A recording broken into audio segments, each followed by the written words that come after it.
sheriff often welcomes the chance to get out of town and away from trouble, even if he thinks he could be riding right into it.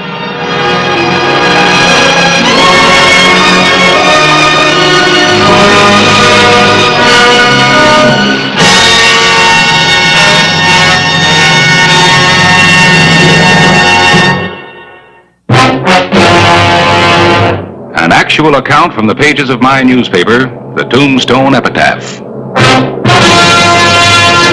This is the way it happened, in the town too tough to die. Tombstone territory.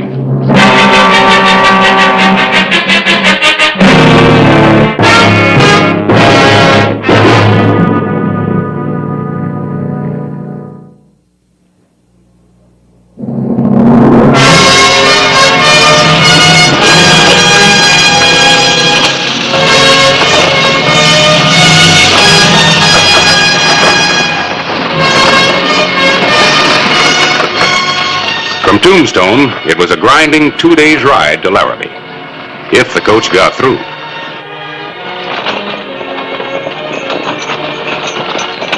Would you say this is a dangerous run to Larrabee, Sheriff? I never like to make predictions, but the stage is just full of bullet holes, Mr. Willis, isn't it? You don't seem very concerned. Well, we're safe enough as far as Dry Creek Station, the other side. So I heard. I was hoping that was only a rumor. Not entirely. We pick up a couple of guards at Dry Creek, though. Miss Worth, if you'd like to take a nap, I'm sure Mr. Clark wouldn't mind moving over. Forget about me. Leave me be. You're in a fine mood. Look, when I want your opinion... A few weeks in one of those dance halls and you won't recognize yourself. I can see that's what you want. You make up your mind mighty fast, Mr. Clark. Maybe too fast? I'd like to agree with the sheriff. The importance of parental guidance. Look, will everybody please talk about something else? You should have left her back in Tombstone. That old man of hers is probably right. What are you, a gunfighter or just learning how? I've learned well enough to... Why don't you leave the lady alone, Clark? We've got a long way to go. I agree with the sheriff. Let's be pleasant with one another. It's a long 2-day ride in this coach, and safe all the way, I hope.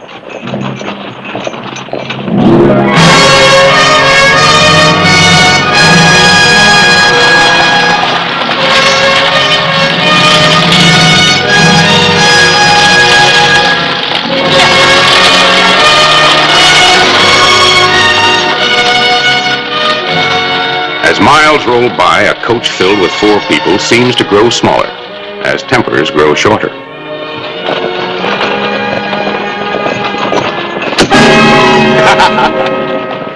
All right, Clark. Well, what was that all about? I warned you about him, Sheriff. I just wanted to see how it was with the great Clay Hollister of Tombstone. I don't figure it'd be such a tough job after all. Clark, what's got into you? It's like sitting down next to a rattlesnake. Oh, it's not that bad, Miss Worth. He's just a boy with a lot of curiosity. Boy, He'll learn that guns aren't to be played with. look, if you think I don't know how, If he lives that long. I don't like the look of this country. wait till he gets on the other side of Dry Creek. Well, we're on schedule anyway. There's Silver Gulch.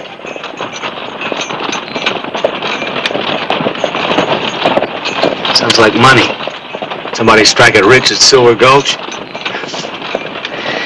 You've got to have a sort of special sense of humor for a lot of things around here. A party of people ran into some Indians years back.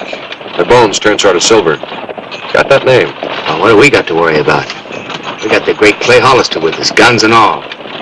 Why, just one look at him and a real bad man at hightail for the hills. Hey, Sheriff? I hope not. Don't like running after people to bring him back. Takes a lot of time, saddle leather. Sheriff, I'm a trifle curious about this trip you're making to Larrabee. Not that I know anything about law enforcement, really, but... Well, I did happen to overhear something said to you back in Tombstone about a court paper you're carrying. Something about a murder case. Well, I see no reason to be mysterious about it since we're all so friendly like this. A man by the name of Rowan's under indictment for killing in Larrabee. He's out on bond. I'm carrying a key ruling from the circuit judge. Matter of life and death. Not mine, I'm pleased to say. It's very interesting. Is Rowan a man you know? No. You ever seen him? No, not even that. I can't recall meeting you, Mr. Clark, in Tombstone. Just passing through. Not my kind of territory there. But Larrabee might be just the place for folks like me and Miss Worth here.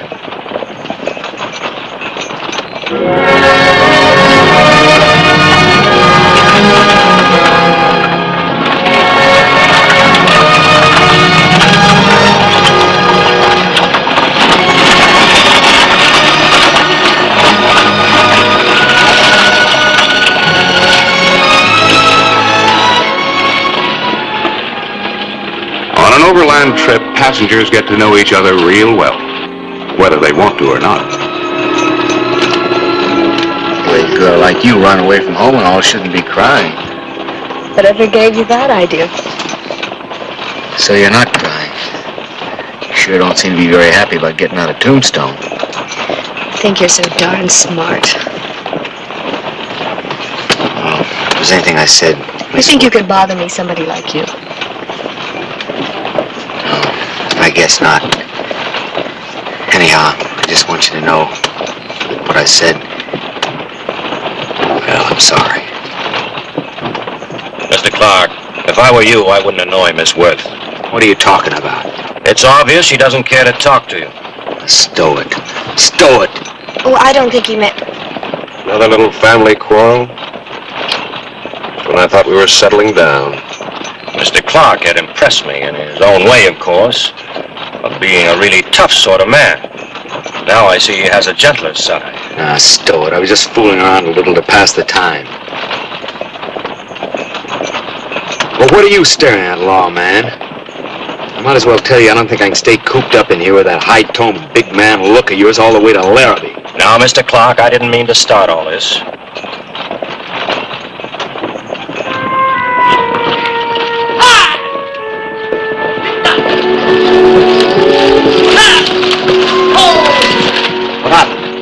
Why should anything be happening here? I don't know.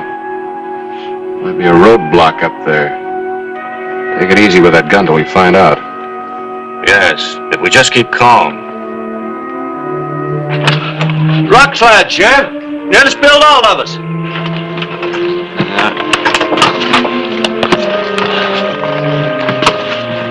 You might as well stay inside, Miss Worth. There's not much you can do out here.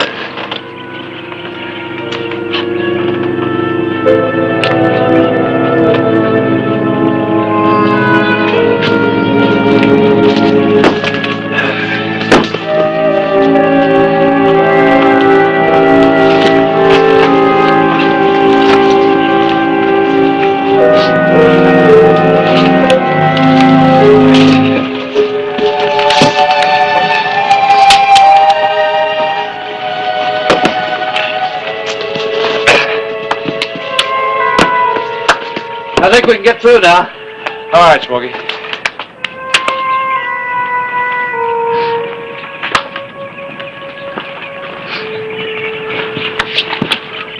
Driver, I'd like to wash my hands. I think we can spare a little water.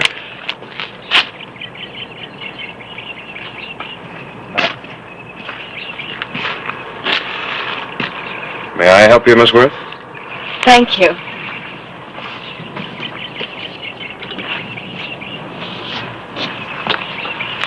The exercise feels good. Not my kind.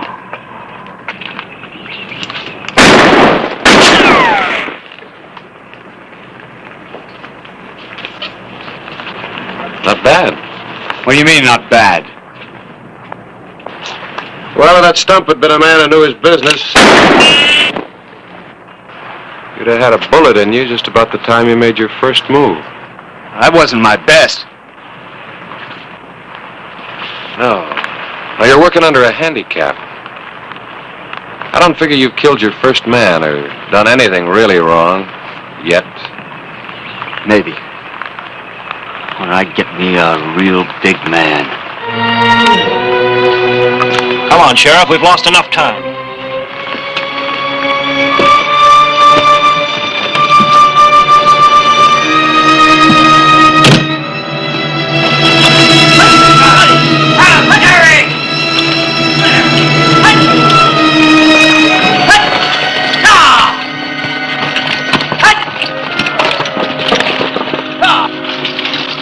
night of July 8, 1885.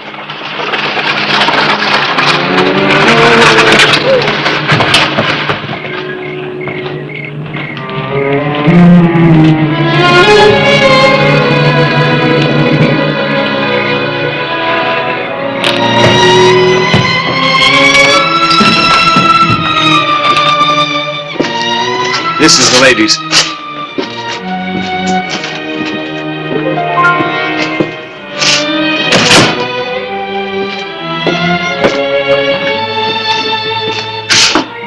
That's mine. All right.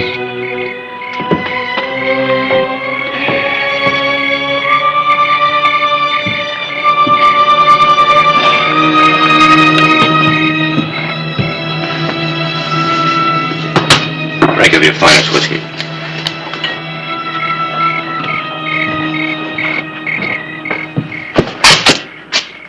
Those are the two men that are going to ride our guard? Never seen that pair before.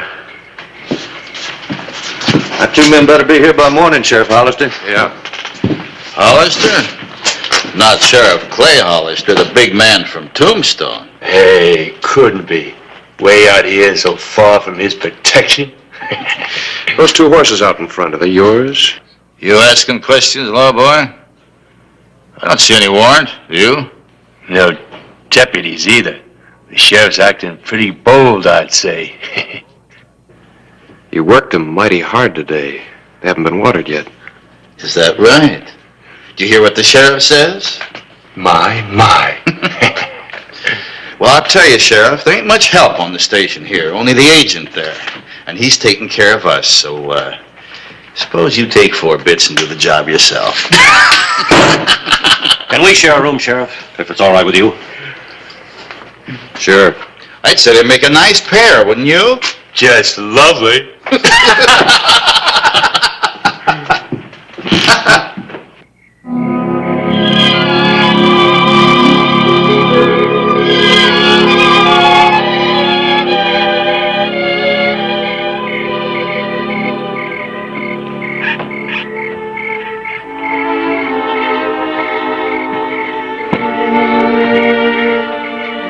You see any answers up there? Am I looking for some? Maybe. You still think you did the right thing in running away from home? I had no choice. I had to leave. I left home when I was 13. It's a funny thing about running. Once you start, it's hard to stop. Do you want to? To stop? Yes. I don't know.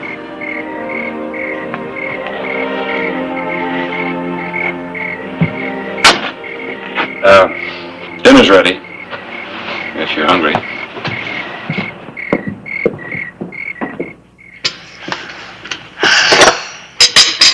May I? Yeah, I'll help you. And, then we all better turn in. We'll be making an early start in the morning. All right. I thought I might go out and get some air. Well, don't wander.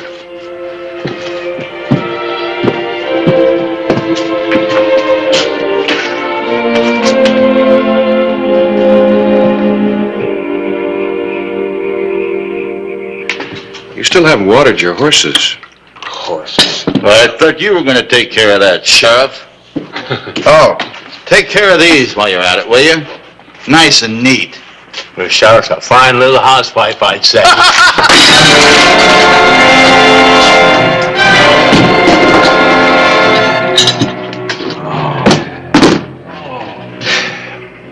Sorry about those plates. Put them on my bill. Take care of these. And have them gone by sunup. Well, I'll go water their horses.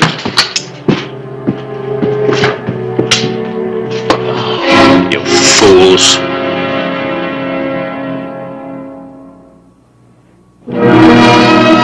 The morning of July 9, 1885. A day's ride from Tombstone. A day's ride to Larrabee lay ahead. Guards didn't get here. Bushwhacked, you figure? Maybe. Can't wait now. Too bad. We might need them guards. Think so? I got a bad feeling this morning. We've had some mean holdups on this run. No witnesses. Anybody rather I'd get to Larrabee with a dead sheriff instead of a live one? Could be. You want to lay over here?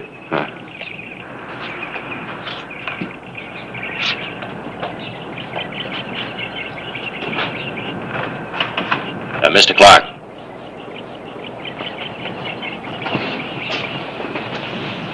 Allow me to remind you of a couple of things before we head on for Larrabee. Hurry up, folks. We haven't got all day. All right, go ahead.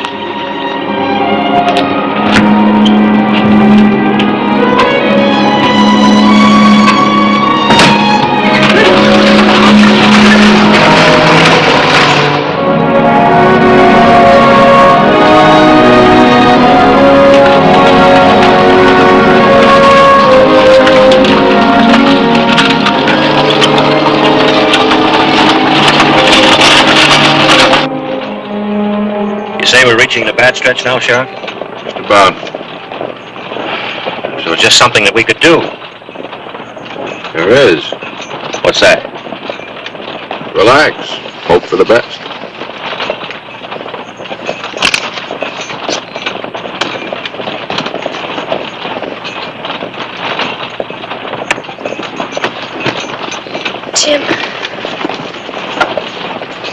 Jim, I don't understand. Don't understand what? The way you were with me last night, I thought That was last night. you can change this way. Ann, I get it. Is that all you can say? That's all I can say.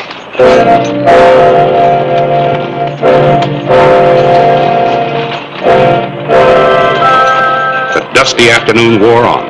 A rambling stage, edgy nerves. 3 hours from Larrabee.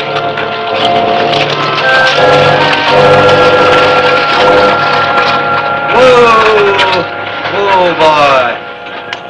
What's this? You're kind of far from Larrabee. Too far, maybe. What's that supposed to mean? I don't like the look of things. Well, you must have been over this run 100 times. But not with the feeling I got today. And no guards. What is this, superstition? Not altogether. Just seen some riders making the Rock Canyon cutoff. Maybe all right. Maybe. So, other men travel this country? You sure surprised me, Mr. Willis. Why so? Calmer all the time. Look, Mr. Willis, maybe we better... You, the gunfighter? It's up to you, folks. We can turn back now or see what happens if we barrel on through. Well, my business in Larrabee won't wait. I'm meeting these mining people. Miss Worth?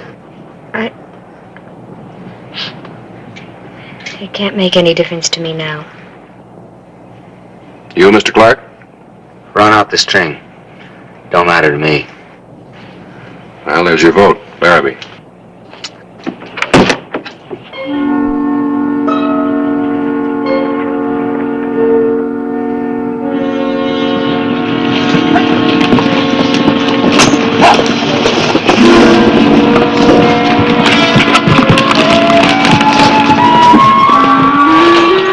Miles will tell the story. Well, it doesn't have to happen. I mean, there's nothing inevitable. Man gets a feeling. Being a law officer? You got it too, Mr. Willis. Stronger than I have for some reason. I'll have to ask if you're armed. How about you? Well, I've got this little derringer, although I'm not sure what I could do with it in an emergency. We may find out.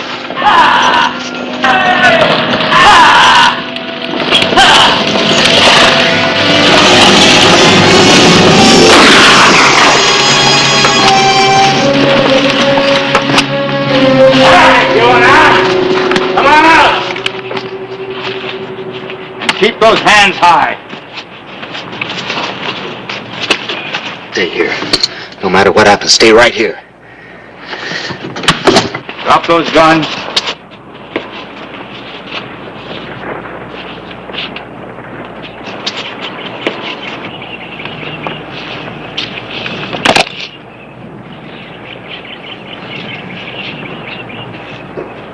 You didn't take any chances on this job, did you? Shut up, lawboy. Tell your lady friend to get out. She's just a girl. She don't matter. Who says she don't? He's right. You don't have to bother her. Oh, this is going to be easier than I thought. Oh, let's keep it nice and clean. We don't want to leave anybody behind that's going to give us any trouble. That means you first of all, lawboy. So step out here. Come on. A little further.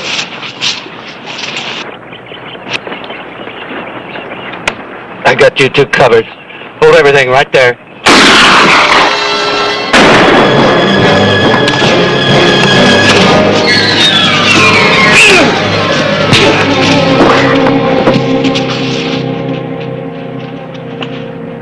You had to kill him, huh, Willis? Yes, Sheriff, I did. You see, my name isn't Willis. I haven't really introduced myself. I'm Rowan. A man they'd hang if you got that court paper to Larrabee. That derringer suddenly grew. Well, like I said, in an emergency. But I've got one more surprise for you. All right, Clark. Just like I promised. You get your first real big man.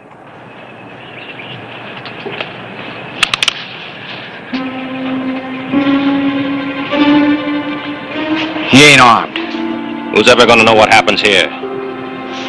Rowan, you might not be quite as big, but I'd rather start with you.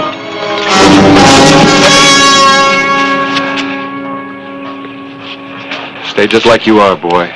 Not quite sure of yourself. Stay away from killing your first man. You'll turn out just fine. Matter of fact,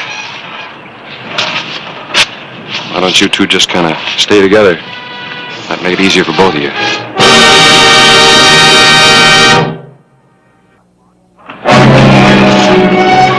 Last trip to Larrabee and he knew it. Get around back. Clark, get some luggage rope and tie up our friend from the Dry Creek station. Yes, sir. Oh, and by the way, may not be much of a killer, but can you drive a stage? We still got to get to Larrabee. Yes, sir.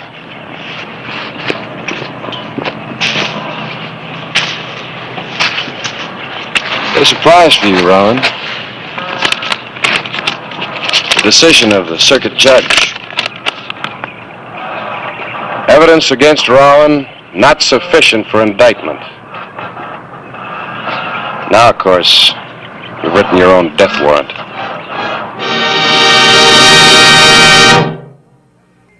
Whistle me up a memory, whistle me back where I wanna be, whistle a tune that'll carry me to Tombstone territory. If your past has run afoul of the law, it's a handy place to be, 'cause your future's just as good as your draw in Tombstone territory. Whistle me up a memory, whistle me back where I wanna be, to Tombstone territory.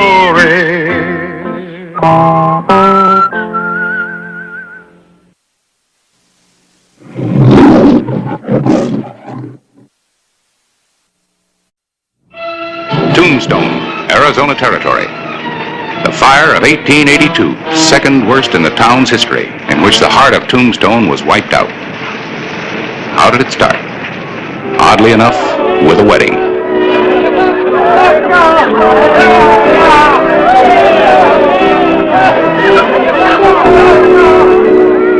Pop Tuttle could have been married in his own town of Benson, but he had his own good reasons to be married in Tombstone.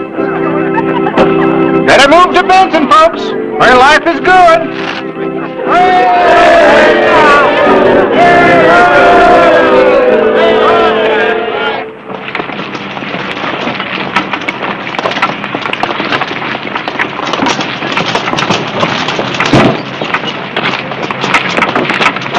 He's got a lot of drive, old Pop. Yeah, he's a real live one.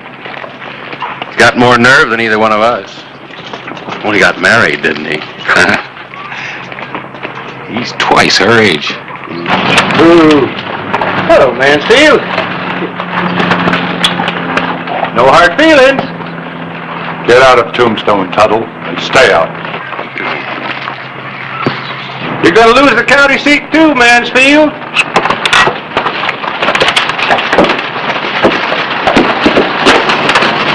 Put away the hardware, Mr. Mansfield. He's a crackpot. A dangerous crackpot. Well, maybe. But you can't kill him just because he married your girl.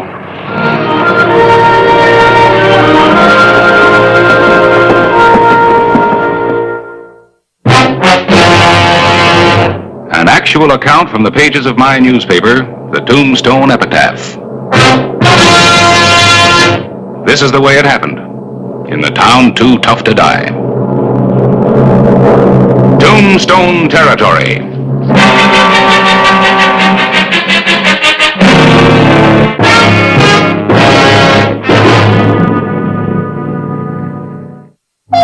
July 8, 1882.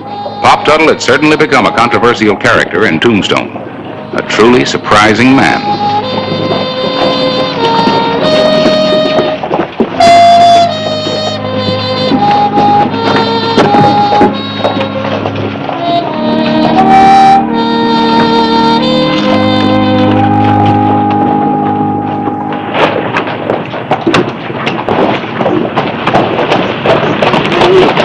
Tuttle!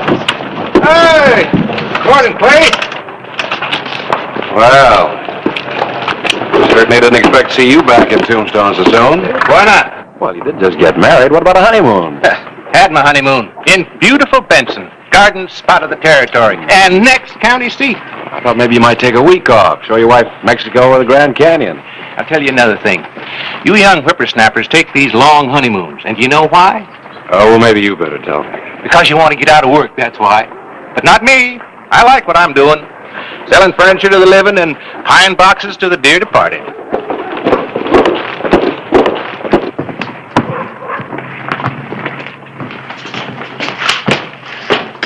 Well, hello, Pop. Howdy, Harris. Congratulations. I hope you'll be very happy. Thank you. I can't help but be with Grace. She's a hummer. Bright-eyed, bushy-tailed, and young. No more worn-out females for me. My other wife just couldn't stand the gaff. Here's that ad I want you to run. For your furniture store and funeral parlor? Nope, they'll take care of themselves once I get the county seat away from you fellas here in Tombstone. I'm not so sure I should print this ad, Pop. Merchants in Tombstone aren't going to like it. Well, I'm not sure you can refuse. That is, if you want to stay an honest editor. You are one, aren't you?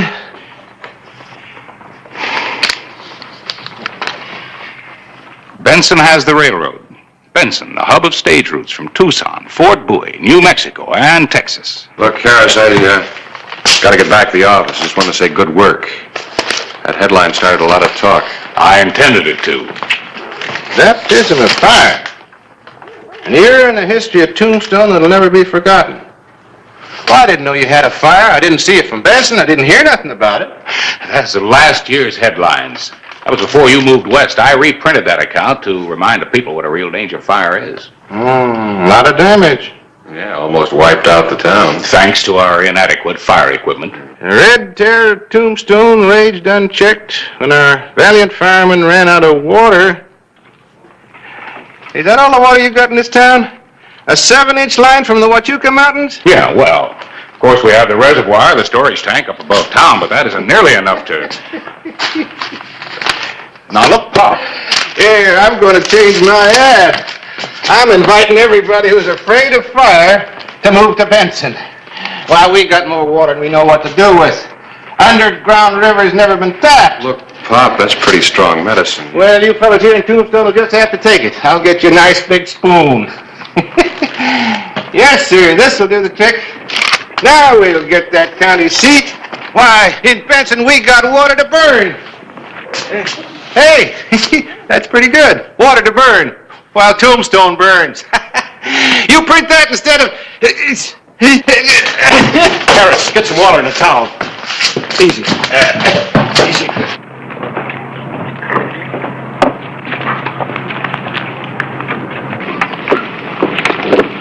Grace.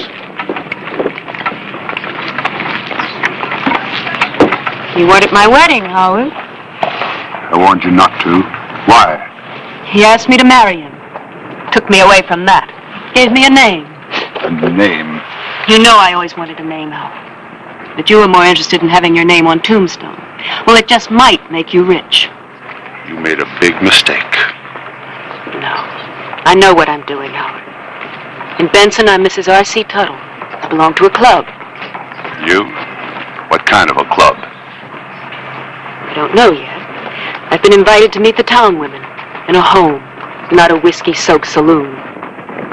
You won't be happy. Good day, Mr. Mansfield. Grace is coming. We better help her get him to a doctor. No, Grace can't know about this. Well, now, wait a minute, Now, Doctor. boys, you gotta promise me. Not a word about this to anybody. Not about me falling or stumbling or nothing. Look, Pop, it's all well and good to be proud, but... I'll be with you in a minute, my dear. Boys, you gotta promise me, especially Grace. She can't know. All right. If you'll promise that you'll see a doctor. Of course I'll see a doctor. In Benson. You got better doctors there.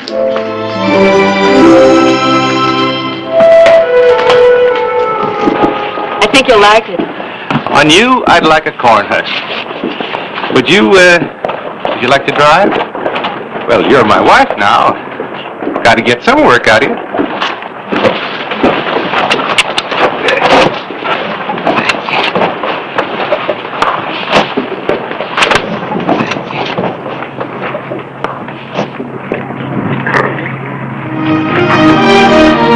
The morning of July 9, 1882.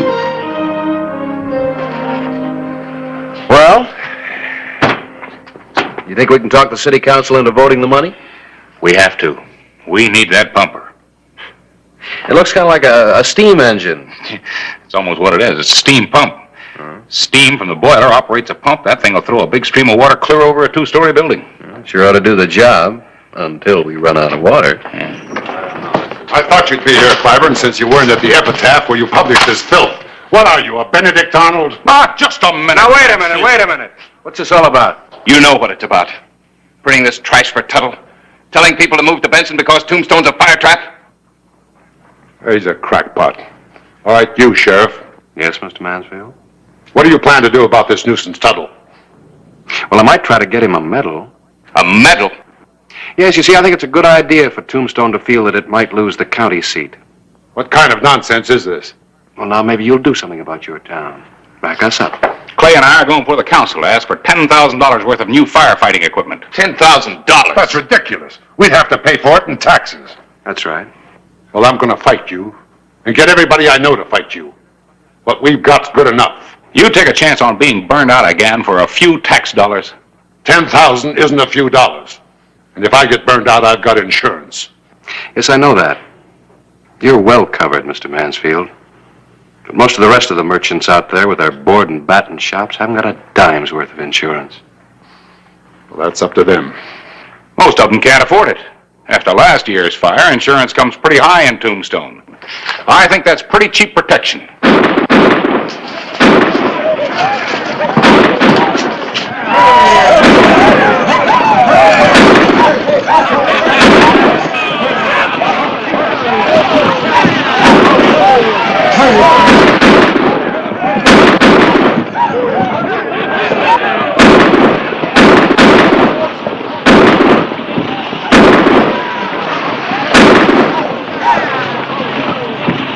All right.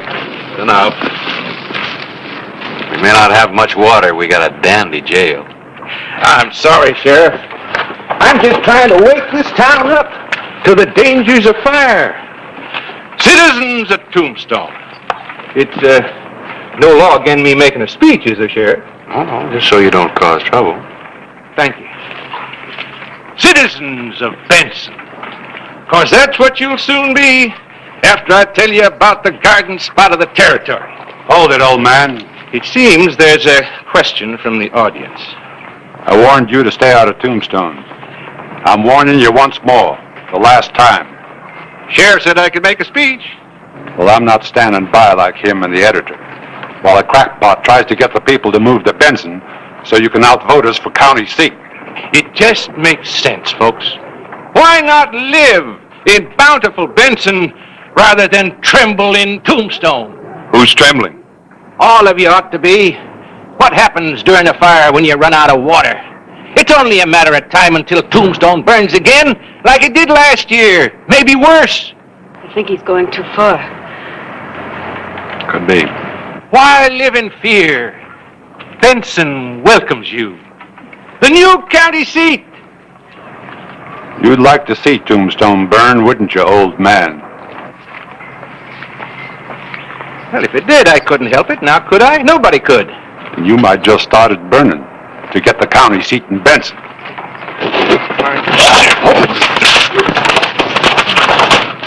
No, Father. Let him come, Hollister. The old goat asked for it. But I'm coming in to get it. Now you're asking for it.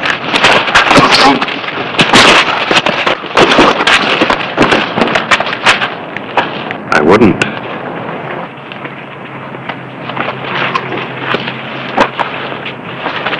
I won't forget this, Hollister. Well, that's good. I tried to hit you hard enough so you'd remember.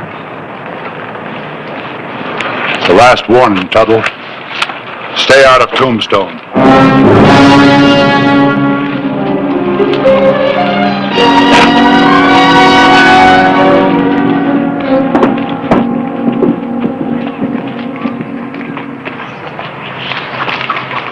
You better get out of town, fella. Well, I guess we are a little bit outnumbered now.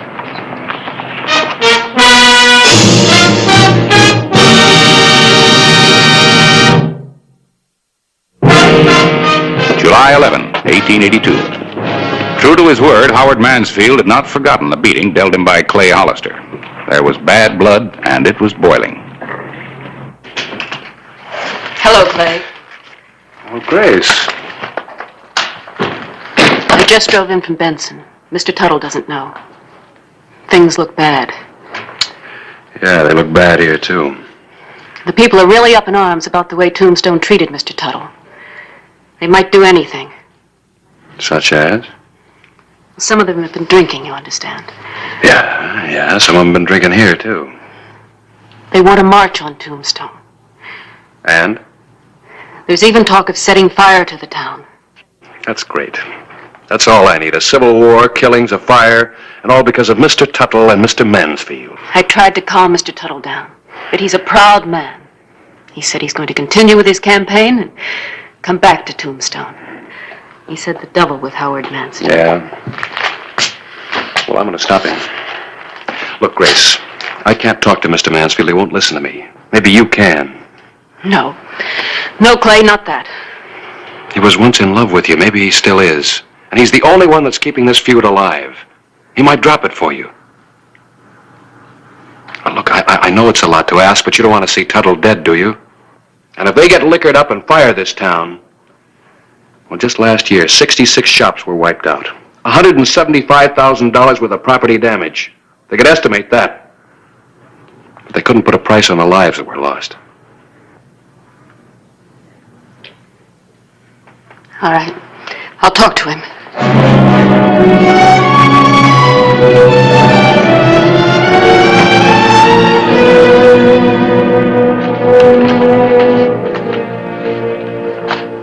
Yes, Mrs. Tuttle? Howard, I came to talk to you about Mr. Tuttle and the people in Benson. Yes, Mrs. Tuttle. They're angry, Howard. Dangerous.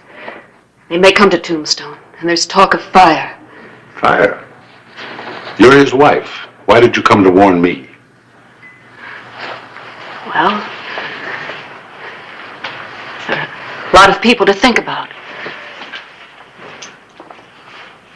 You never used to think of other people. Only us.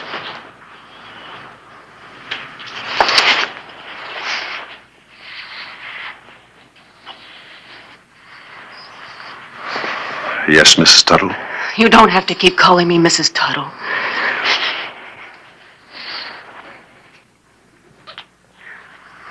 I'm not Mrs. Tuttle. Not really. Can't we leave, Howard? I made a mistake. I want what we had. Yes, we can leave as soon as I straighten out my affairs here. Oh, can't we leave now, fast, before I... Before you change your mind? I won't change my mind. But it'll be a lot easier for everyone if we leave fast. I'll pack and leave as soon as you say. Leave him tonight. Tonight. It won't take me long to straighten out my affairs here in Tombstone. I think Tombstone's had its day already.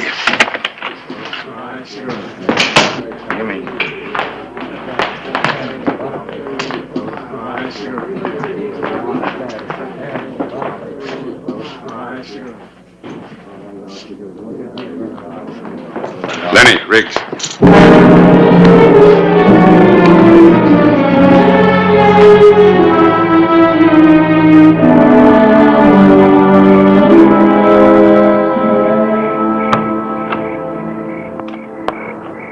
Grace! I'm leaving, Mr. Tuttle. I was coming by the store to tell you.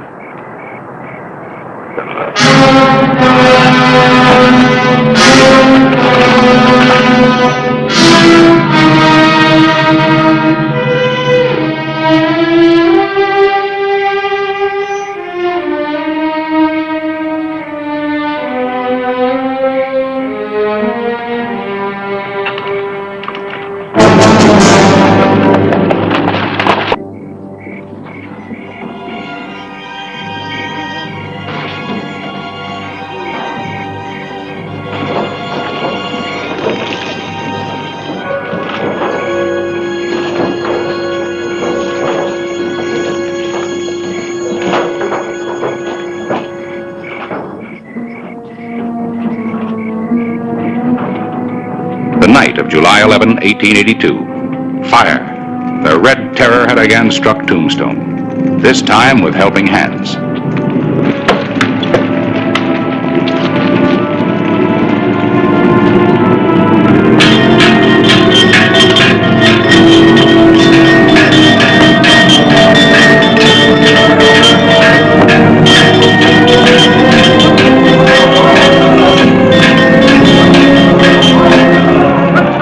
Of every volunteer firefighter was the sure knowledge that our so-called fire wagon was inadequate.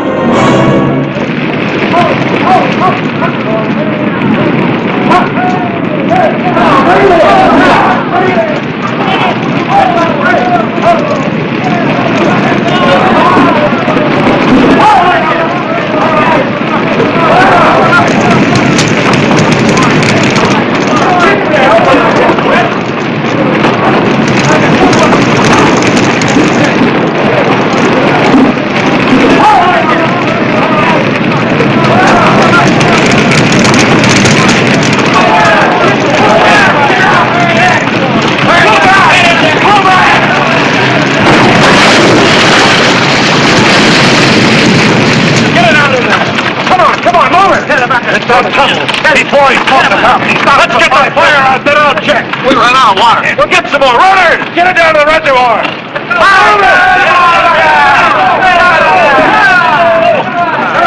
Get some more water.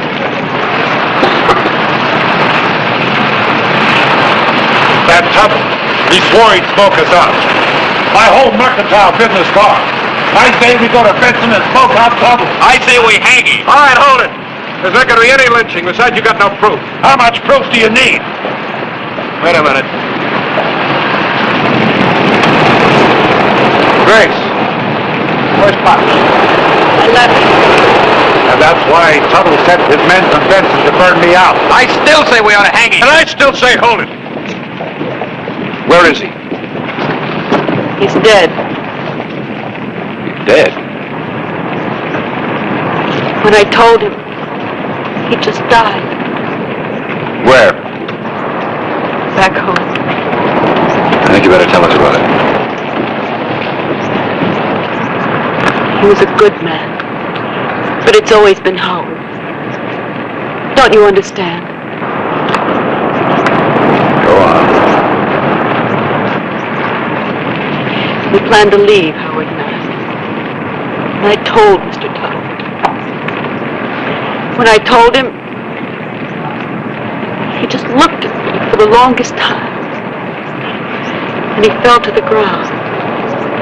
He didn't say a word. He just died.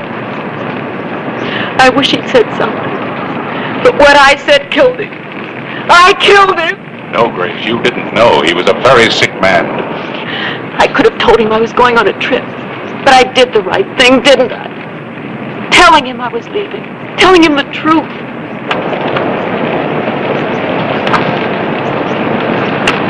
Call me when the water comes.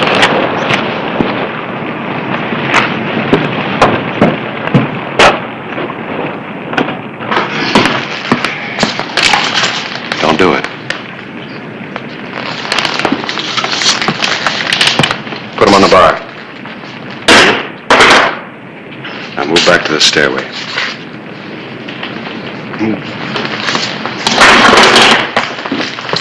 Give me your right hand.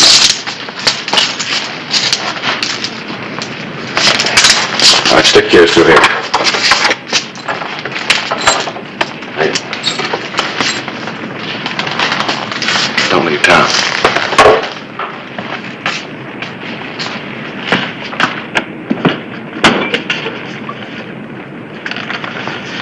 You might just as well throw those insurance papers in the fire, too, for all the good they'll do you. What do you mean? Well, Tuttle didn't start that fire. And the only people in Tombstone who aren't fighting it are you and those two apes at the bar. Well, that doesn't prove anything.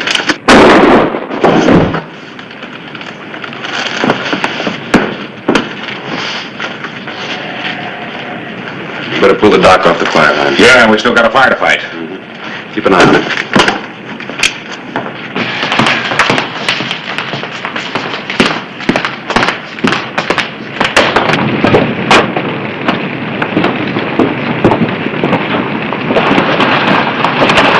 Saw the flames on the road to Benson. She's all loaded up with water. Well, Pop, we thought you were... Oh, nothing's gonna happen to me. Not while there's a good county seat war going on. Let's go fight that fire.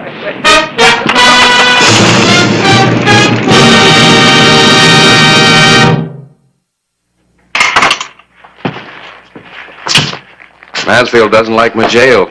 Guess he won't like Yuma prison either. Well, the boys have soaked the other buildings. If the wind doesn't blow up, the rest of Tombstone is safe. Well, I guess we better be getting back to Benson, Mrs. Tuttle. Are you sure you want me to, after this? Everybody's entitled to one mistake. I made 3 before I married you. Of course, it's up to you to decide. You want me to drive, Mr. Tuttle? I wish you would. Oh, it's all right if I leave the water wagon on the street for a day or two just to advertise Benson? Yeah, thanks. And remember, gentlemen, when it comes to a vote, let your conscience be your guide.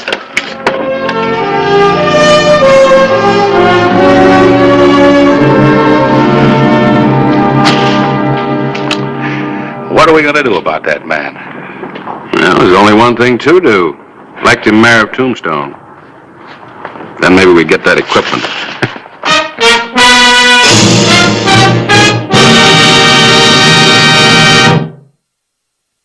Whistle me up a memory, whistle me back where I wanna be, whistle a tune that'll carry me to Tombstone territory.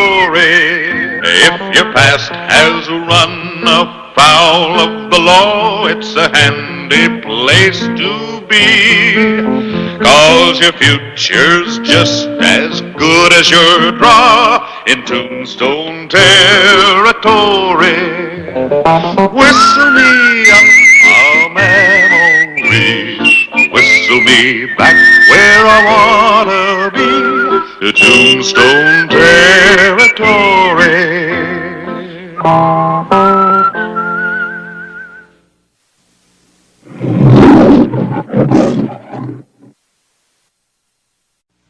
Tombstone, Arizona Territory, October 27, 1886.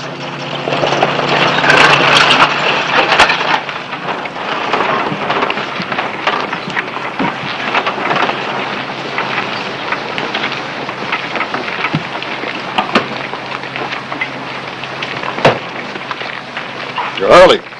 Harper won't be here until tomorrow. Well, I like to rest up before a job. You got any baggage? I'm wearing it. Clay, look who just flew in from Tucson. Oh, I didn't know Caswell was that scared. Maybe he's just being practical. Young Harper gets in town tomorrow. He's awful fast on the draw. So's Caswell. I've got horses at the livery stable. Caswell is 55, Harper is 24. If he were coming in town to kill me, I'd probably hire myself a gun, too. Might do better to see me first.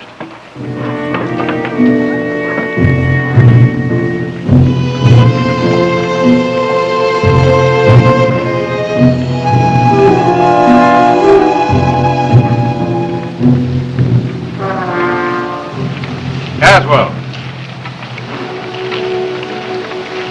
Introduce me to your friend. Chuck Ashley, Sheriff Hollister. You passing through? Stop by for a visit. You get a short one. We don't want gunfighters in Tombstone. Man's entitled to protect himself as he sees fit. Just mind your own business, Hollister. Your feud with the Harpers has reduced both families to the last man. Why don't you drop it? Tell that to Harper and see what it gets you.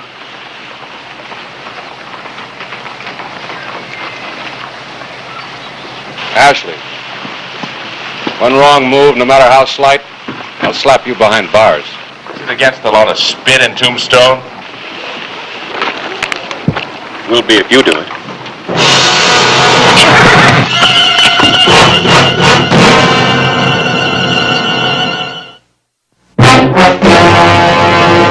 An actual account from the pages of my newspaper, the Tombstone Epitaph.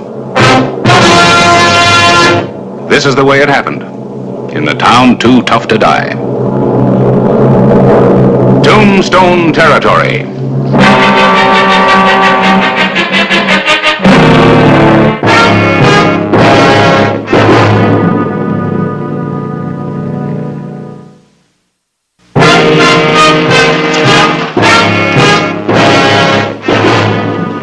October 28, 1886. It was trouble that came to Tombstone on the following morning, and its name was Jeff Harper.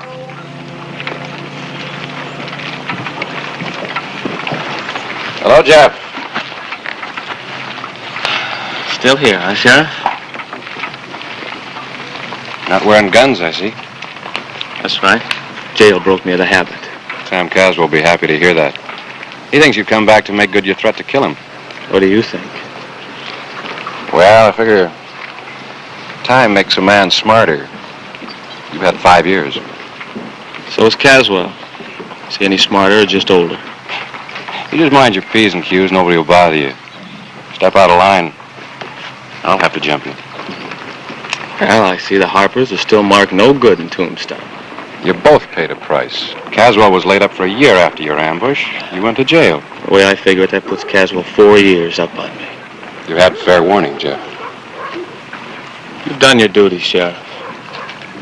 Now let me do mine, huh?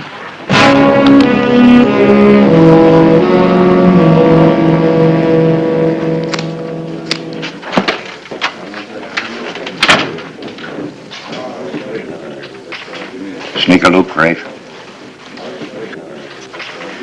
$10 says he's dead by morning. 20 says Caswell gets it first. You're on. Jeff! Jeff Harp, welcome back, Jeff. Nice to see you. Welcome back, Jeff. Thank you, Joe. Set him up, Joe, and make a doubles for Jeff. Oh, hold on. It's been 5 years since I've even smelled this. Here's to our friend Jeff, huh? Here to you, Jeff. Wow. I didn't know I had any friends left. Why, I've always been fond of you, Jeff. You know that. Hey, Caswell's been getting right prosperous since you were away. Land, cattle, horses. He's done right smart by himself. I guess you're going to change his luck, aren't you?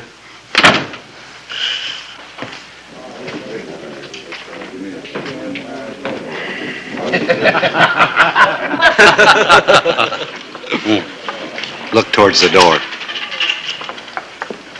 His name's Ashley, a gunfighter from Dodge City. Caswell brought him into town yesterday. He don't give you half a chance, does he?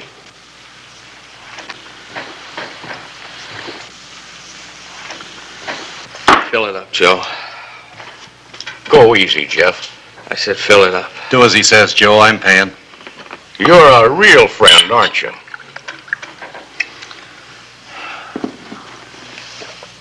You know, things are really going to the dogs around here. I can remember when a man didn't hire a two-bit gunfighter to do his dirty work. You know, boys, I met a lot of two-bit gunfighters in jail. Tall ones, short ones, fat ones, skinny ones. All kinds. All kinds, and they all had one thing in common. There wasn't a man among them. Barton, buy the loudmouth a drink. I buy my own. I said buy the loudmouth a drink.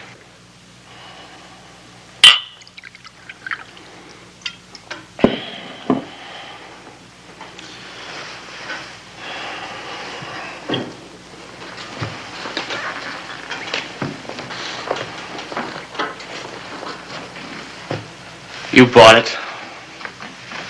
You drink it. Let's see how much of a man you are. Give him a gun, somebody. I'll take care of you when I get good and ready. I say you're ready right now. You give him a gun.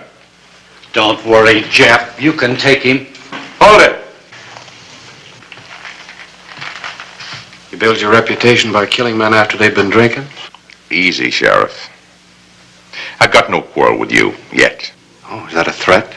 Well, now why should I threaten you? Star, no star. We're just alike. Hired guns, that's all we are.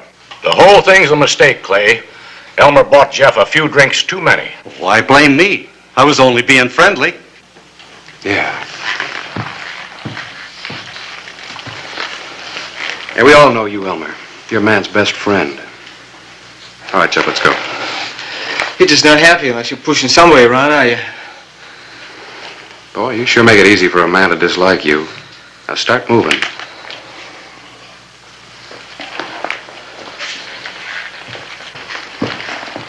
Harper.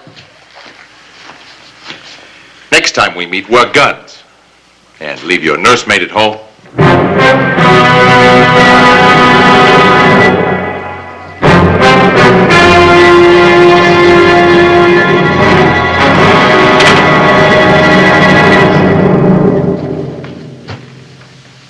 Any questions on who's a man and who isn't? Let me buy the man a drink.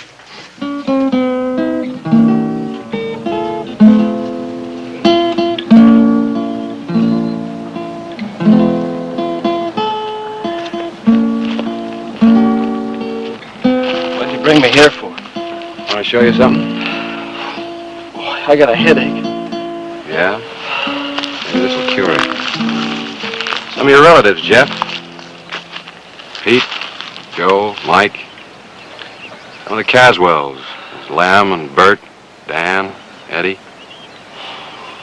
This is a particularly interesting one. Terry Wayne, 1881. He wasn't either a Harper or a Caswell.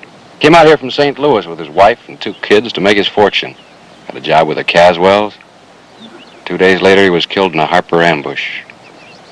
He didn't even know what he died for. Is that the tradition you've come back for? Don't you think I'm sick of this whole thing? I don't want to kill Caswell. I just came back to sell my land. I want to go to California, where nobody's ever heard of the Caswells or the Harpers. Everybody starts pushing me around. Even you. I can only act on what a man does and says. You still think I'm a killer? It's Caswell that needs reassuring. Oh, no. No, not as long as he's got Ashley. And the feud goes on and on. You can stop it. How? By telling Caswell just what you told me. You wouldn't believe me. Look, he's stubborn, but he's not stupid. You can get through to him if you really want to. Well, I'll give it a try.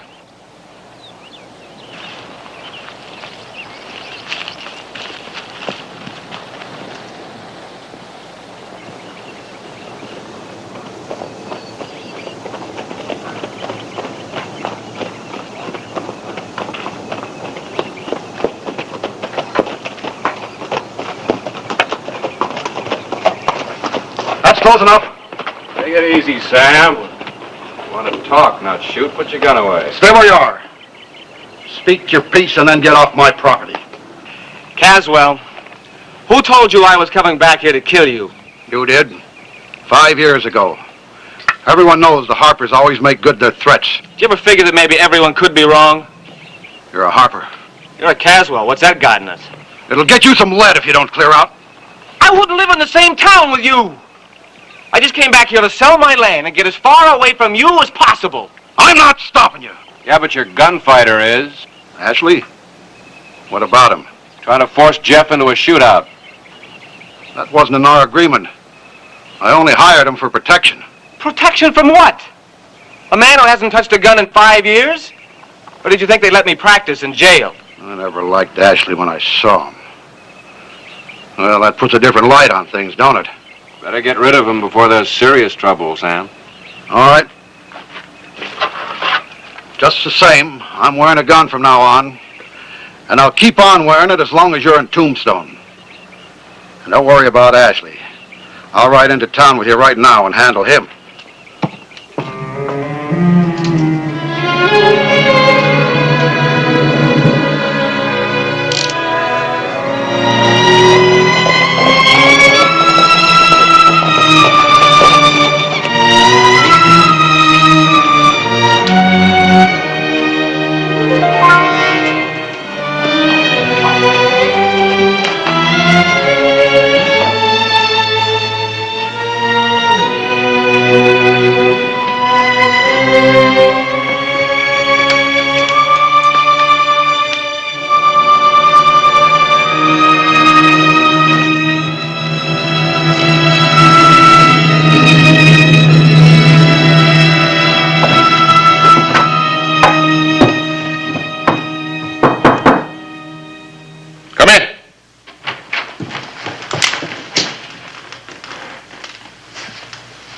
No offense, boys, just practicing.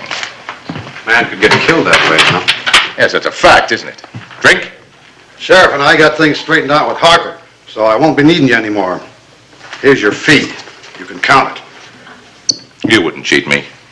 Just drop it on the bureau.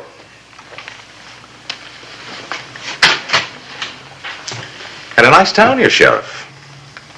There's a westbound stage leaving this afternoon. And one tomorrow afternoon, and one the day after, and one the day after that. Why the hurry? Look, Ashley, there's nothing to keep you here. You're wrong. Both of you. See, Harper said things that no man's ever said to me. It was the whiskey talking.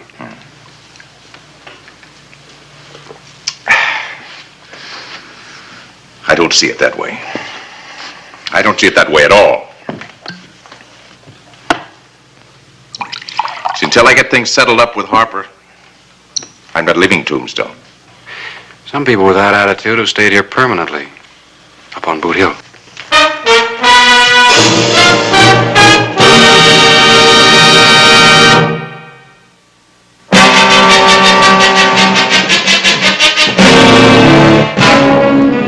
The afternoon of October 28, 1886, marked the end of the Harper-Caswell feud and the beginning of more trouble. Well, don't let me disturb you. You're not. Just thought you might like to see a proof of next week's headline. Sheriff Hollister ends Harper-Caswell feud. That'd be a better headline in the making. Now, Clay, I can't be resetting type every half an hour. You seen Jerry Harper around? And he was with Elmer Fern trying to make a deal on his land. Harris, do me a favor, will you? You name it. Keep an eye on Harper. You expecting trouble from him? No, but he may walk into it. Well, I thought the feud was over. It is. But Chuck Ashley is still in town. Let me know for a sign of trouble. All right.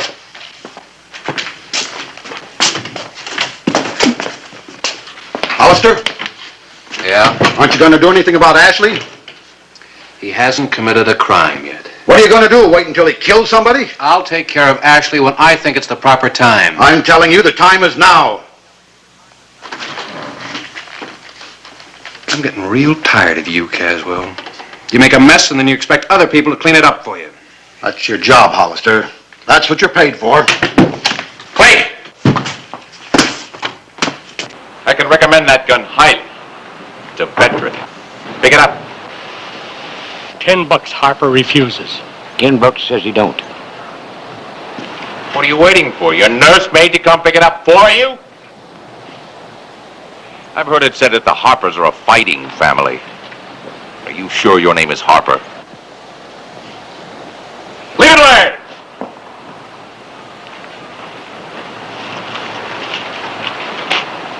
Turn around, slowly.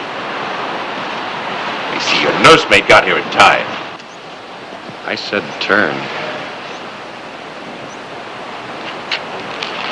Hand me a gun. There's no law in Tombstone that says a man can't carry his gun. There is now for you. I get $500 a job. What's your salary? I'm waiting for your gun. It always seems to narrow down to you and me, doesn't it, Sheriff?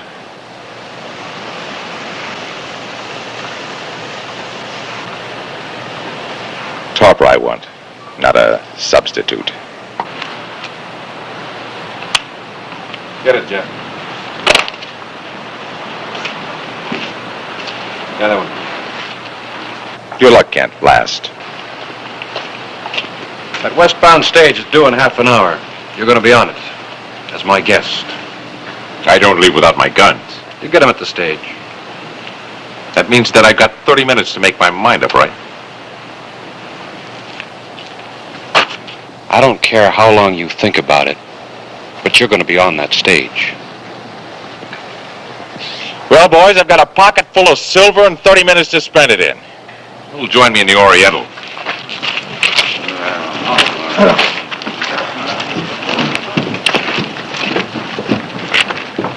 I was going to pick up that gun. I know. I saw you go for it. So did I, Jeff. Some people will say that I saw you coming, that it was just an empty gesture. It doesn't matter what they say. Yes, it does. It does to me. You've left me no choice, Sheriff. I'm going to have to prove them wrong.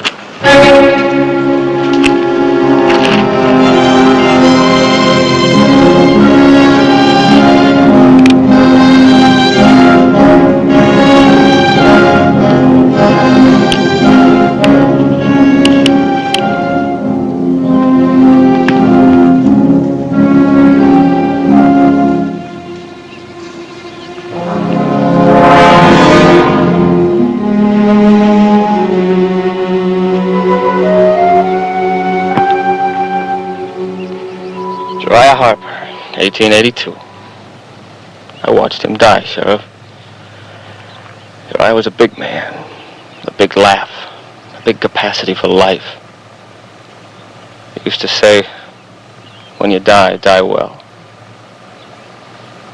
He died well. He took on 3 Caswells all by Man can himself. die well and still die for the wrong things. Well, pride isn't one of them. I can't live without pride. Yeah. Neither could they, and not one of them lived past the age of 40. You're not going to talk me out of this, Sheriff. Jeff, you haven't handled a gun in 5 years. You take on Ashley, that's not bravery, that's suicide. Yeah, maybe you mean well. But I don't need a nursemaid anymore. All right, Jeff. From now on, Tombstone's out of bounds for you. You set 1 foot in town before Ashley leaves, I'm slapping you in jail.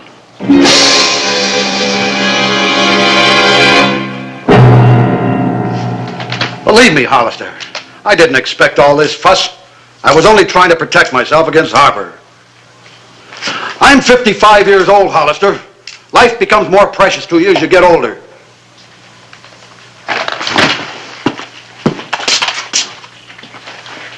Harper's 24. Don't you think life's precious to him, too? Well, it's a dog-eat-dog world. I know if there's any real trouble, you'll take care of it. Thanks. Stage is pulling in. I hear the smart money is betting that Ashley won't be taking it.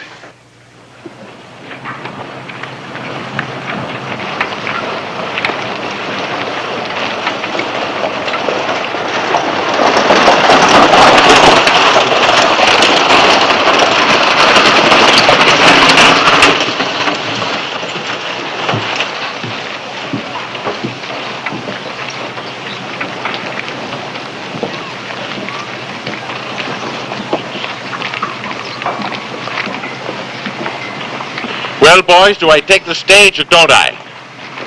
$30 says Ashley don't take it. $60 says he does.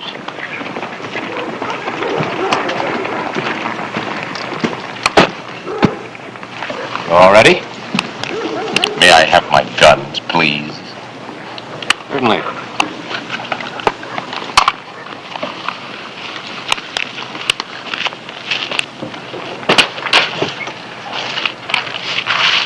You just made yourself a big mistake, Sheriff.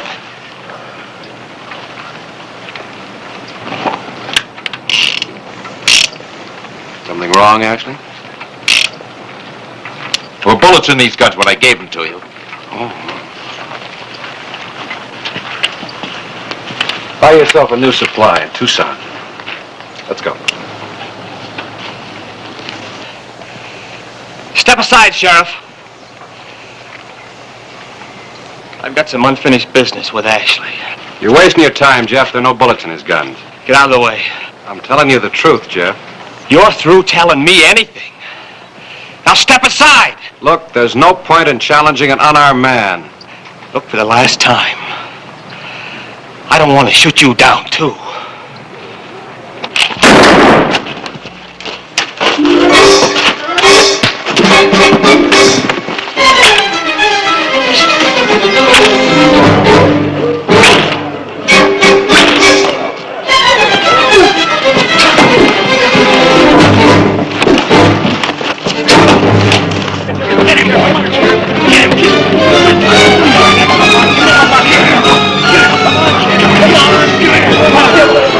Sheriff. Come on, Ashley. Come on, Sheriff. Come on, Ashley. Get him, boy. Get him.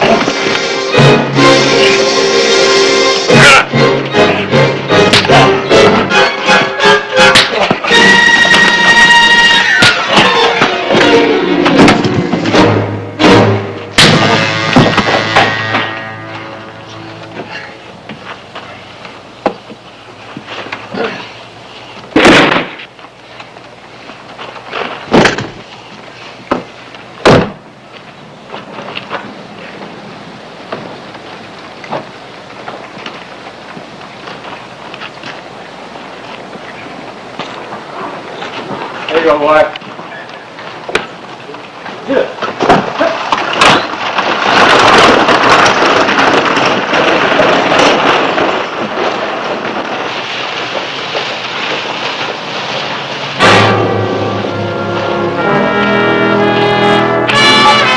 Satisfied, Caswell?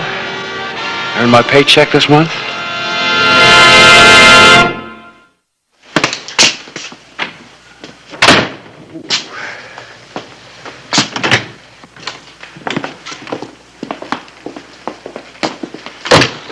That was pretty neat shooting, Sheriff. Well, I've had 5 years more practice than you have. Aren't you gonna need this in California? Yeah, I probably would. That's why I've decided to stay here. I guess it's better to bury feuds instead of men. Will you join us in a drink at the Oriental? No, thank you. That doesn't come under the heading of official business. Alistair, you're getting to be as hot-tempered as I am.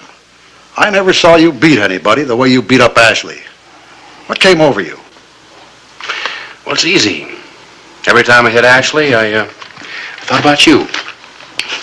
Guess I deserve that. Let's go down and get that drink and see if we can get to know each other. Well, Harris, what's your new headline for next week's epitaph? It's 3 days till deadline. Knowing you, I think I'd better just wait and see.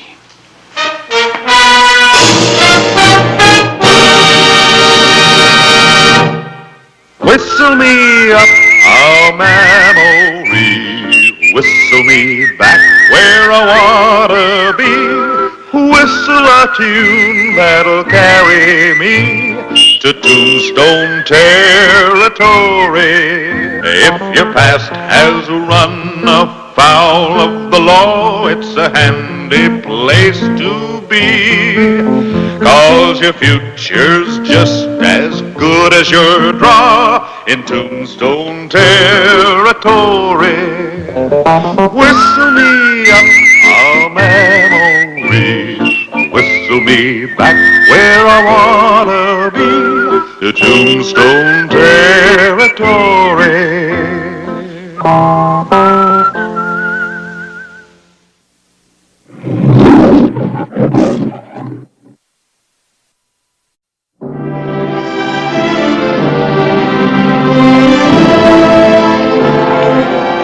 Tombstone, Arizona Territory, August 12, 1885.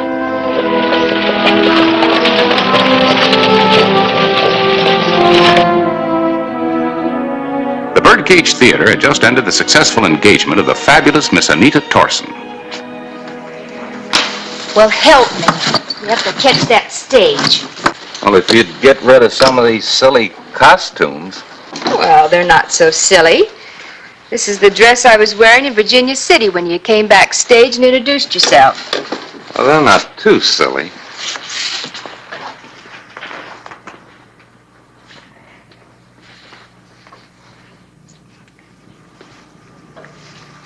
What's wrong? Nothing. I've just heard a lot of broken promises. Oh, of marriage? Well, the promise is in the future, and it's almost within reach. After this? Come on, we gotta get that stage. Oh, sure. If it isn't running for a stagecoach, it's running for something else.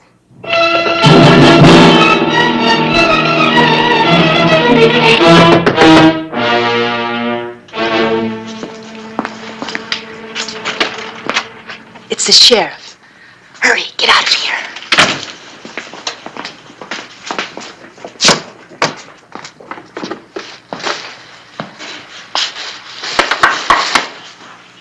Well, I'm glad to see someone. Would you help me, please, Sheriff? Help you? The dray man hasn't come yet, and I'm going to be late for the stagecoach. Well, I've asked the stage to wait for a few minutes while I had a word with you. Oh, I suppose you want my autograph. No, ma'am, I have something to give you. Well, how nice. What a surprise. What is it? Warrant for your arrest.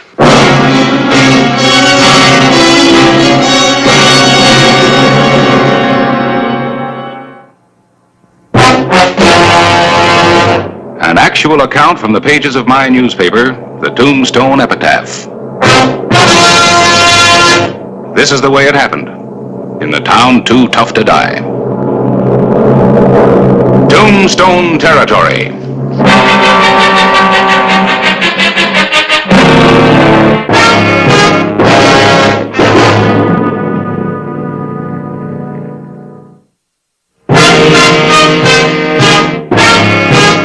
What kind of nonsense is this? If you're making a joke, it's a stupid one. It's no joke, ma'am. In the last 6 months, there have been 8 stagecoach robberies. Question is where the loot's hidden. The authorities in Tucson seem to think you might have the answer. Well, I suppose you think it's hidden on me. No, ma'am, not on you. In your trunk.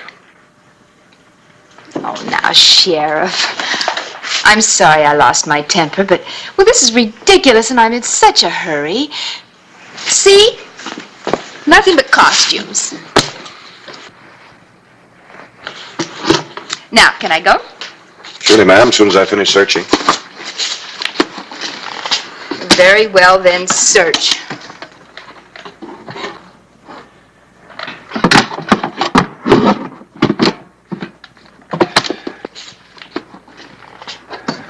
Oh, this is so embarrassing. And we're wasting such valuable time, and the stagecoach is... wait. The dresses.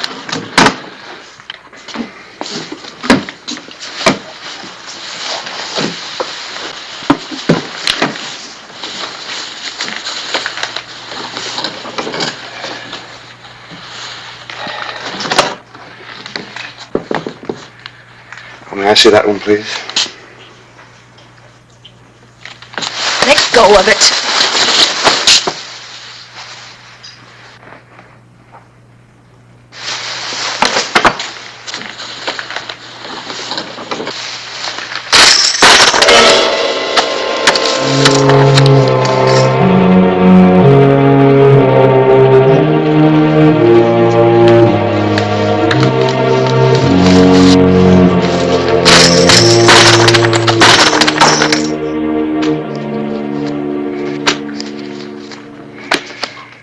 that about all of it?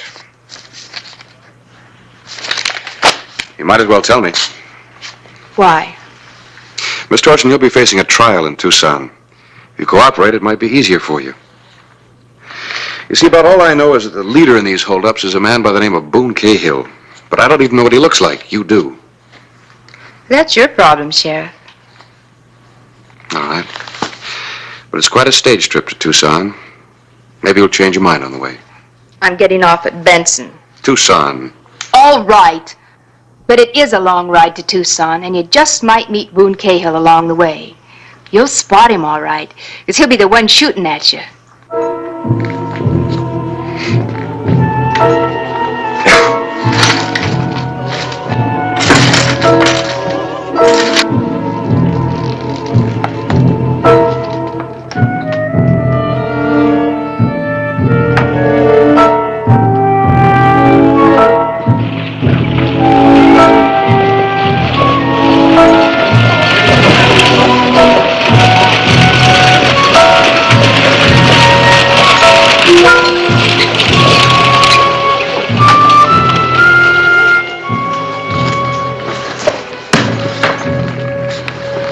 Can't hold it up any longer, Sheriff. I'm way behind schedule now. Well, you just have to make up time then. If you say so. You want to put that on top of the rest of the baggage? No, keep it with me. Going to be a little crowded, Sheriff, but I didn't know you was going to make this trip. Crowded is right. Say, you know either one of those two men? No, neither one. Why? I just thought you might. Let's roll.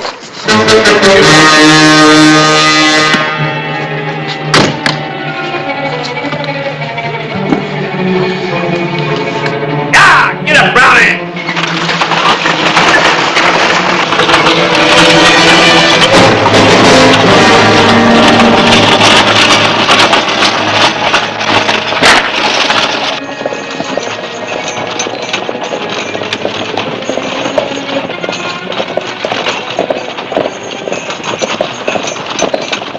You're, Sheriff Clay Hollister. That's right. Dr. Davis from San Mateo. Nice to meet you. You know, you're pretty well known around Arizona. Hello, Gorman. Pleasure to see you again, Sheriff. Oh, you two know each other. I spent 6 months in a Tombstone jail, courtesy of Sheriff Clay Hollister. You're a lucky man. Majority vote was to hang you. I know.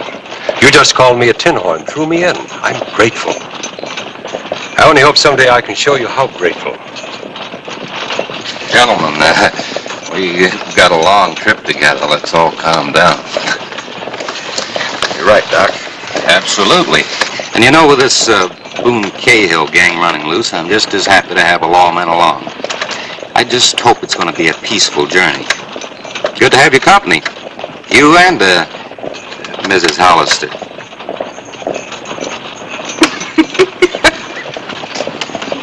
Gentlemen, this lady is my prisoner. So during our stops, I'd appreciate it if you neither spoke to nor approached her. Sorry if that sounds unfriendly, but it's the way it's got to be. Of course, Sheriff. You're only doing your duty. Why, sure. Aren't you afraid she might escape? Healthy woman like that? And only one sheriff to handle her. You just remember what I said, Gorman. Well, it's going to be a long trip. Good night. That was a very impressive speech, Sheriff. Afraid there might be a gentleman on the stagecoach who might try and help me. Doesn't it come through to you that their problem is to make sure that you don't testify? There's only one way that they can make sure. Well, I'm not worried, so don't try to frighten me. Besides, I don't want to betray my... Betray your friend? The gentleman that killed an unarmed stage agent? The friendly fellow that pistol-whipped the passenger to death? Boone Cahill never murdered anyone. Would you care to talk to the agent's widow or his kids?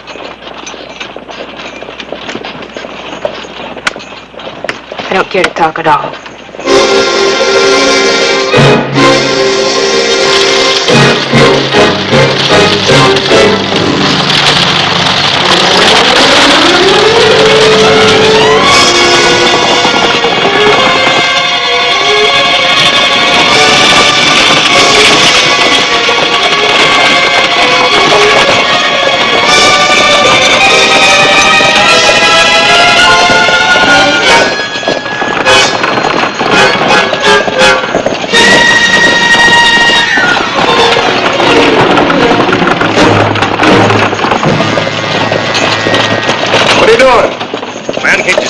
transport up ahead. Must be some trouble. Stopping for him. No, you're not.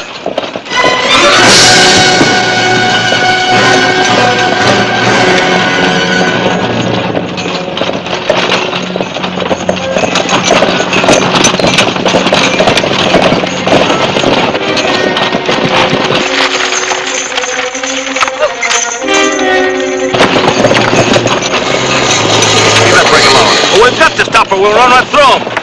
It'll be just fine. We keep on rolling. Oh, no, we don't. Move! Let's see you drive. Yeah! What's going on? I don't know. You gone loco, Sheriff? Fellas must be stopped for a reason. I agree. If we don't stop, we're going to run right through them. That's the idea.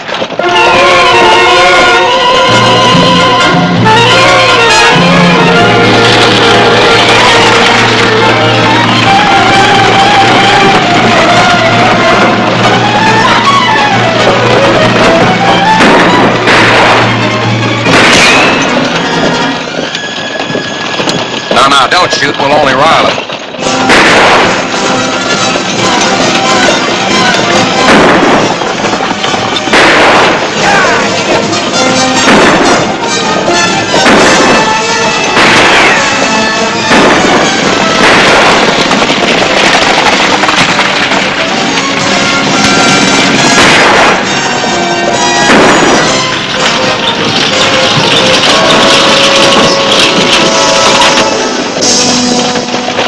Slow him now.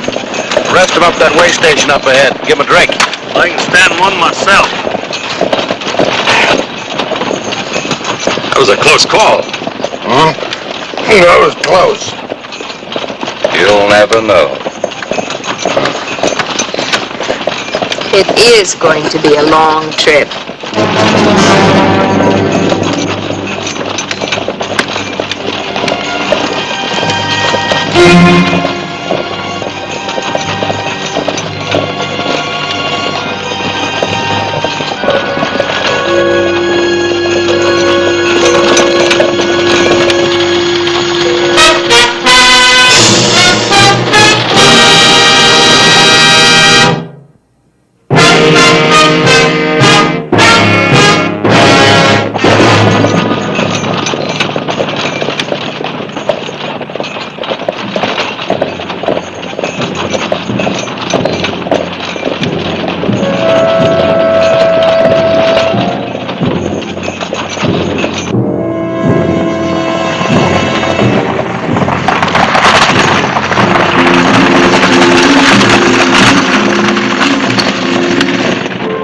The afternoon of August 12, 1885. A way station on the road to Tucson, a destination that some of the people were not to reach alive.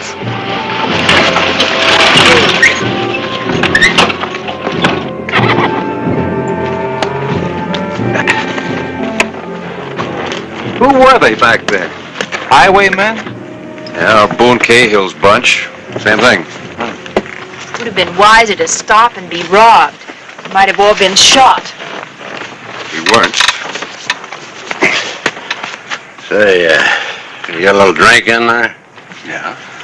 You can also get food. Well, you go to your church and I'll go to mine. Driver, you gonna water your horses? After I get a drink.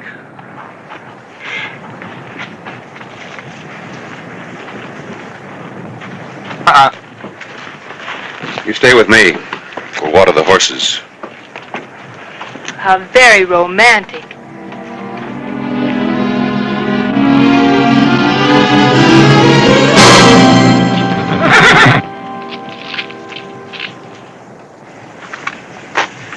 I'm starving. Think more of animals than you do of people? Sometimes it's hard to tell the difference. One thing, animals don't try to knife you.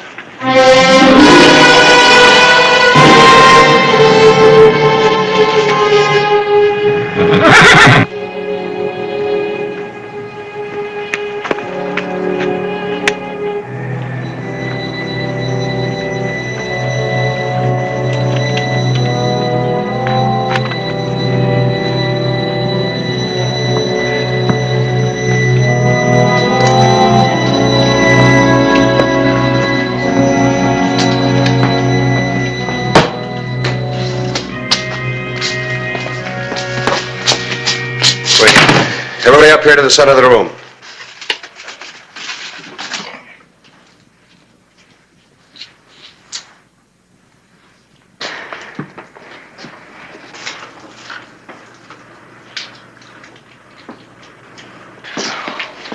Gorman? Were you speaking to me, Sheriff? Keep your hands clear and give me your gun.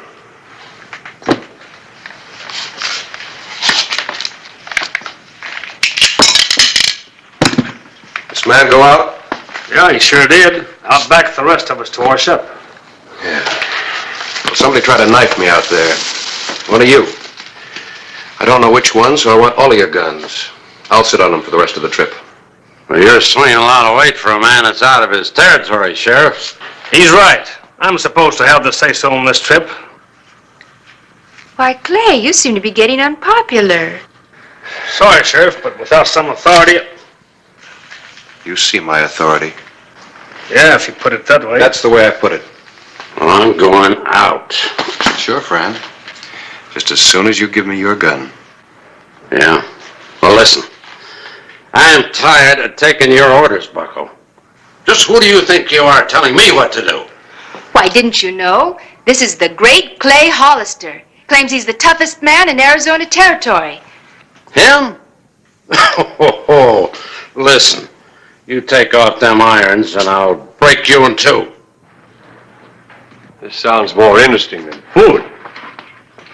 Sorry, I'm a peace officer. I'll have to forego that pleasure. Your gun. Drop it, Clay. Drop it.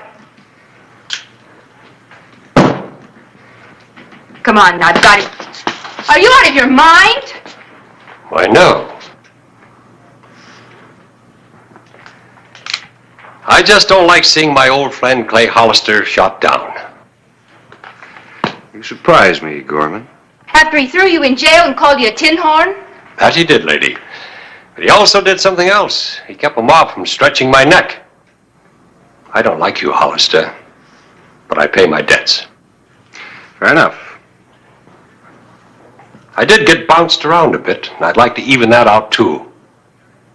So, my hairy friend, if you'd like to bounce the sheriff around a little, go right ahead. What? Oh, sure. You sure you want to play it this way, Gorman? Quite sure. You've got a big reputation, Hollister. I want to be impressed. Come on, law man.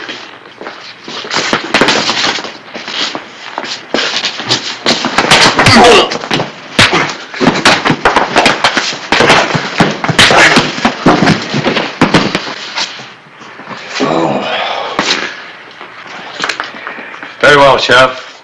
You win all the marbles. Thanks. All right, now you can all go outside as soon as you check your guns. Driver? Yeah. Search them. You mean the lady, too? No, I've already had that pleasure. Doctor. As you wish. But I want it back when we get to Tucson. Next. All right, prize fighter. On your feet. I ain't no prize fighter. Yes, we know. Hey, what are you? Miner or an arsenal? Well, the man has to protect himself in Arizona. Yeah, he's right, Sheriff. All right, let's go.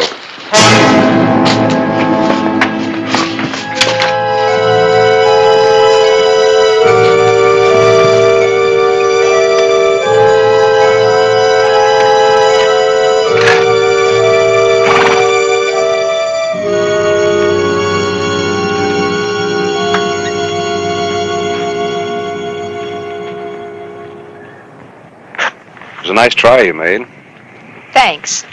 but a hopeless one. Can't you get it through your head that all Cahill wants is you dead? That's a lie. Why do you think they shot at the stage? I'm not interested. Sorry. All right, I'll do it my way.